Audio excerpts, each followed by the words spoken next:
So I'm Lee Craigie. I was the former British and Scottish mountain bike champion, and now I've turned my hand to ultra-endurance self-supported mountain bike racing, because that's what I love to do, adventure by bike. And I am co-director of the Adventure Syndicate.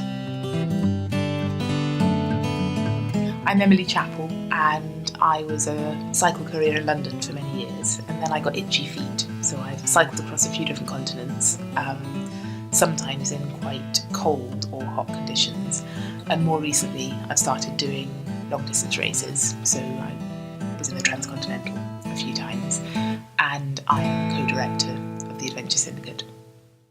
Hello Emily and Lee, and welcome to Apidura.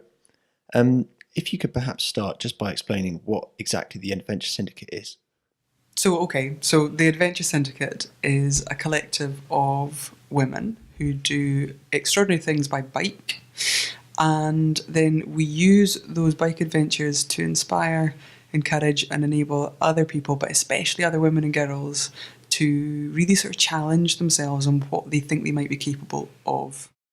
We do that by writing articles and producing photographs, making little films that we post online. But then we also go into schools and communities and actually practically take people by the hand and show them how they can do that stuff too, because the inspiring bit is not enough. We've also got to empower folk and give them the skills they need to have their own adventure. So a two-part process. So how did it all start? Like most good ideas, I think it came out of a series of conversations and arguments and rants that gradually sort of took on a bit of momentum and direction. It was sometime in the winter of 2015, 2016, and I think Lee had, something about the cycling industry had annoyed her, and she sent an email to me more or less saying, well, that's it. We are setting up our own thing. We're going to set up a women's adventure racing team, and it's going to be all the things that everything else is not. Because I think we were fed up with how the cycling industry was just trying to force us to be the sort of woman and the sort of rider and the sort of cyclist that we weren't quite. And we felt like we didn't quite fit in. And in order to get anywhere, we were going to have to fit in. And I think it was the moment where we realised, yeah, but we should be in charge of this. We should be the leaders of this. We don't have to fit in with the way it currently is. We can set up our own thing. So we thought initially it would be some sort of team, and then it evolved into more of a collective, because the kind of people we've got involved all do incredibly different things, some competitive, some not. So we're a much more loosely affiliated gang of athletes. And then it gathered this momentum very quickly. Okay, so you've been going for 2 years and you've obviously achieved a lot in that space of time. But I'm wondering if the journey has evolved and developed at all, and if it has, then how? Yeah, it's been really interesting actually to stand back and listen to why people are engaging with us, because I think the biggest surprise for me is that a lot of men have engaged with us. They're really, really curious about our message, and we've got a lot of people just really interested in the idea of diversity. So whoever you are, however you ride a bike, however you choose to adventure, what your motivations are, how strong or how fast or how long you want to ride for, it's for you. You know, anybody can do this stuff. You can make your own way, and we're not sort of exclusive. You know, we're not all skinny and we're not all white and we don't all race bikes and we don't all ride a specific brand. This is celebrating diversity. This is for everybody. And what better way to celebrate that than by adventuring and exploring and showing that we are, even within the Adventure Syndicate, a cross-section of society who happen to be women. I think for me was unexpected was how readily the cycling industry would embrace us. So I think we actually set it up not in conflict or not combatively, but I think I assumed that it wouldn't be something that people would get or take on very readily. And actually we've got wonderful relationships with all sorts of brands, and we've been able to pick and choose. So we've been able to pick and choose different brands and companies and organisations whose values tie in really well with our own. And so we're helping each other to advance the cause that we all believe in. Yeah, I assumed that you and I would just, write the occasional article on what it was that we were trying to do, and then we'd be invited into the occasional school to talk about it to young people. And really what surprised me is just the amount of different directions those inspirational talks seem to be taking. So I get contacted to speak at women in technology conferences, and and invited to do like a TED talk, really different mainstream things in the back door as a result of this message, which just means that it's universal. I think we need to universally be thinking of different ways to be successful and strong in this world. And I think a woman's approach to ultra endurance bike riding seems to be a really interesting metaphor for that. So you don't have to be aggressive, and you don't have to, rip your competition to bits, and you don't have to be so focused on an end goal. Here's another way to do things, and that message, that sort of cooperative, collaborative message that transcends the Adventure Syndicate and us as a group of women all supporting each other to do this stuff, that can be used in business and education, and I think the world's ready for that message. What is it about cycling and about bikes that enables you to use them as a tool of empowerment and a way of getting your messages across? I think, to give my own example, I got into cycling about 12 years ago, and now quite often I look back at what I was doing 12 and a half years ago and I think, how did I spend my time? How did I find my friends? How did I cheer myself up when I was sad? How did I get anywhere? How did I not spend all of my money on the tube? What did I do with myself at the weekends? Cycling for me has done everything in my life. Almost everything good in my life has come through cycling, including things like becoming a published writer, which is certainly not an obvious thing that you would connect to bikes. And it's both literally and metaphorically taken me to so many places.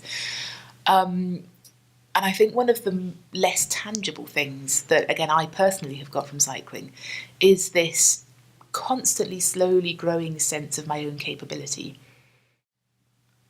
Another key moment was the final day of last year's Transcontinental, which I ended up winning.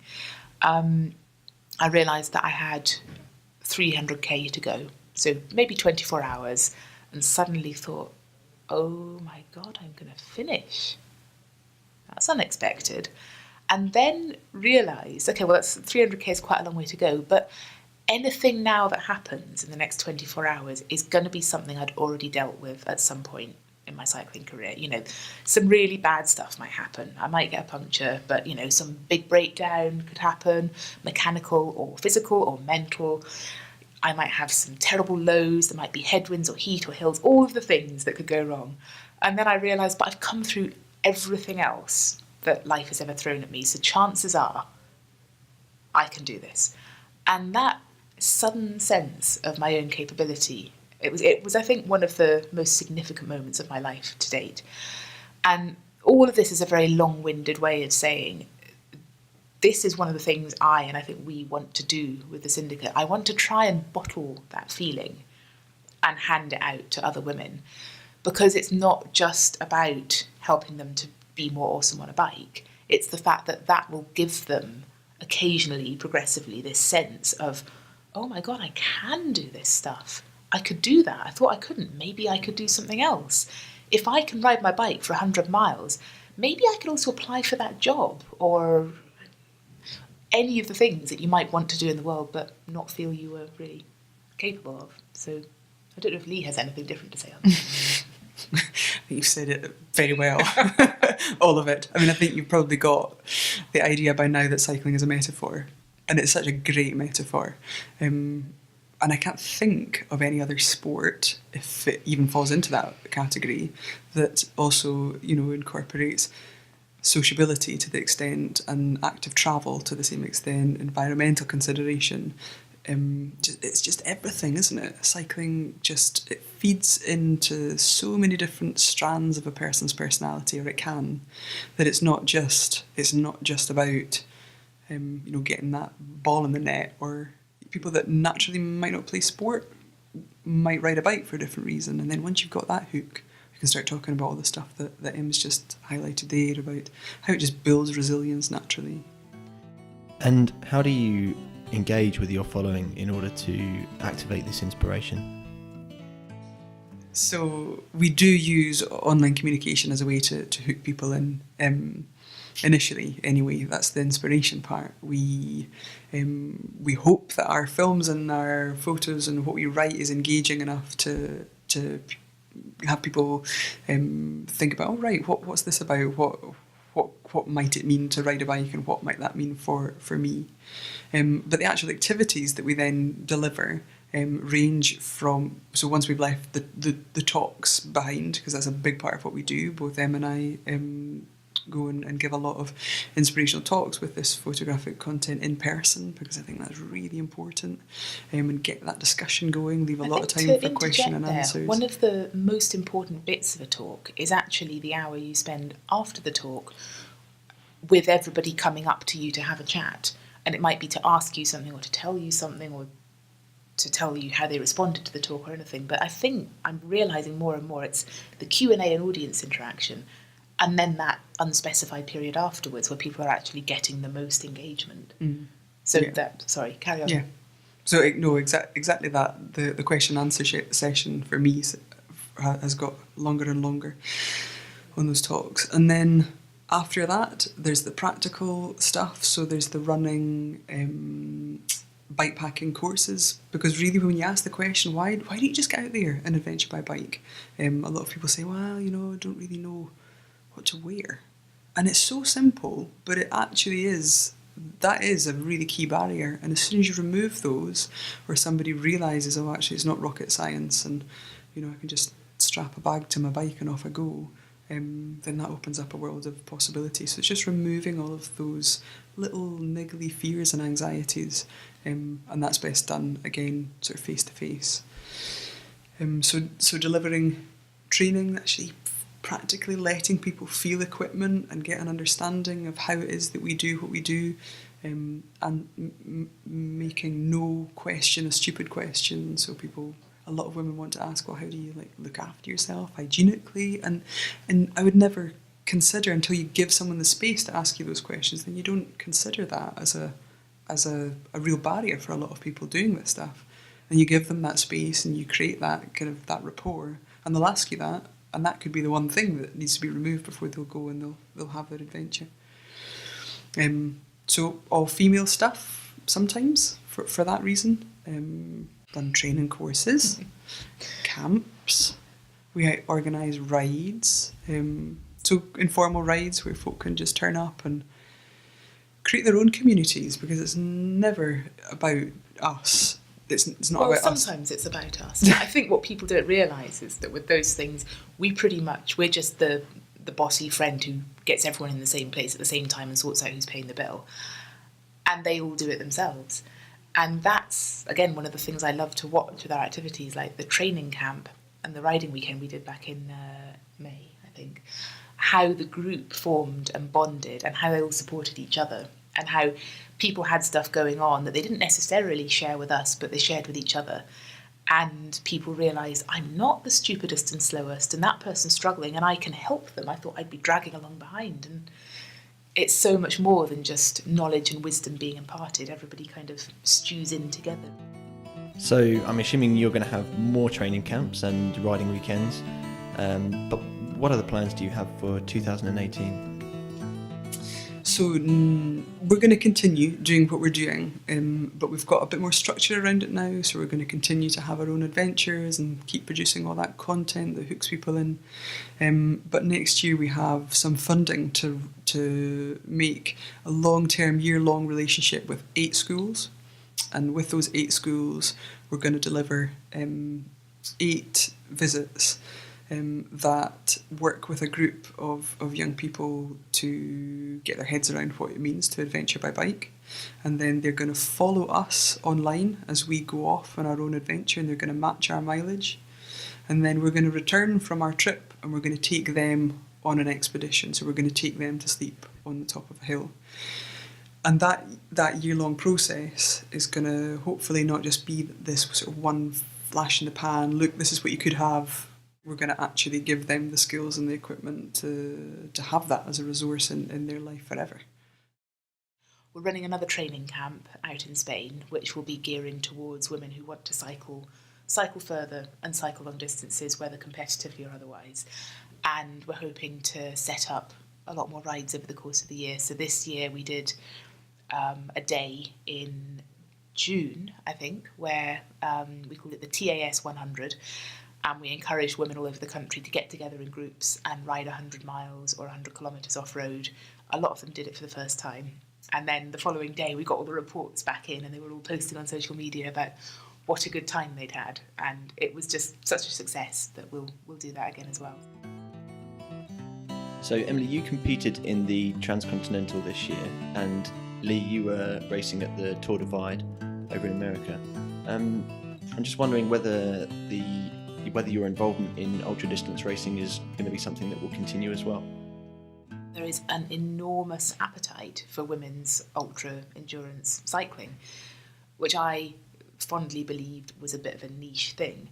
So the long distance ladies event that we did in Look Mum No Hands this week, initially we did it last year as well, and it came out of the evening I spent in a bar in King's Cross a few years ago with the founder of Apidura and with Juliana Boring and a couple of others.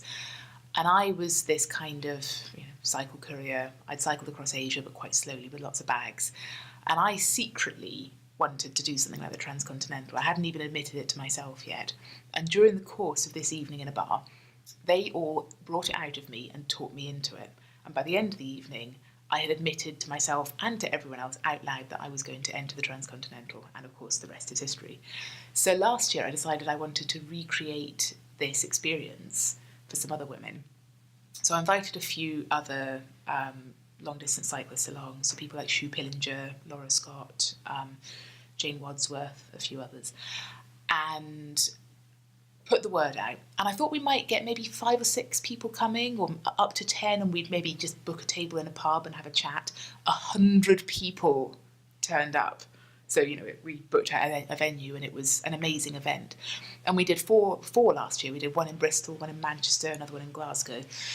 And so this year we're running it again. And we've realised that there are huge numbers of women who are interested in this sort of cycling. So to build on this, we're running more of the long distance ladies events this year, but we've also formed it into a bit of a programme. So we're setting up a scholarship, which we hope will enable one woman who wins to go and do an ultra endurance event who wouldn't have been able to otherwise, because there are all sorts of reasons why women don't enter these things, but not having much money is often one of them. And the person who wins that, one of the main criteria will be that she has to demonstrate how she'll pay this forward. So, we give this to just one woman, but she's got to kind of pass on her good fortune to as many others as possible through whatever means she is able. So if she's particularly good at coaching or something, she can set up classes and sessions for people. If she's good at building websites, she could create a community resource, or wherever her skills lie. One final thing, after of course I thank you both for your time, would be if you could leave a departing message for those listening today, whether they are familiar with the Adventure Syndicate or whether they're just discovering it for the first time, what that message would be.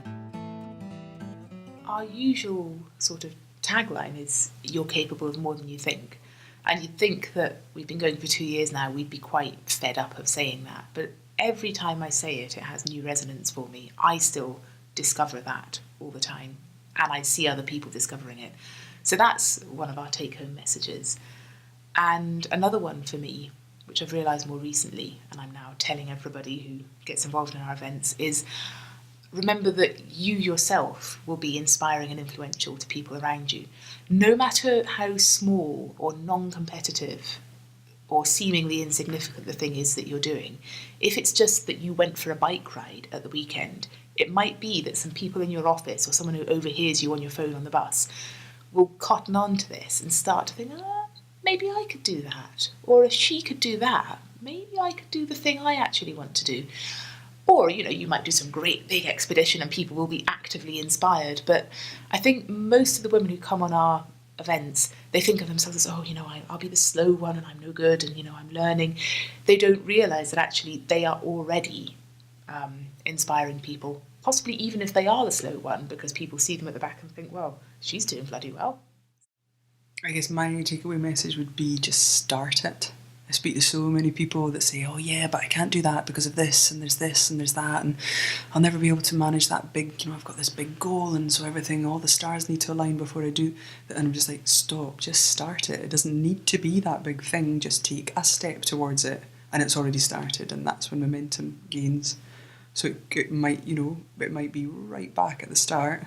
I just need to get my bike out of the shed, or even for some people, I just need to get up at a regular time in the morning before I can, that's my first goal, to get on this big path to ride around the world. I just need to get some structure in my life. That's you started it.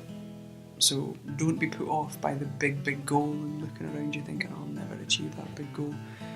Cut it down into tiny manageable chunks and do something towards that today, now.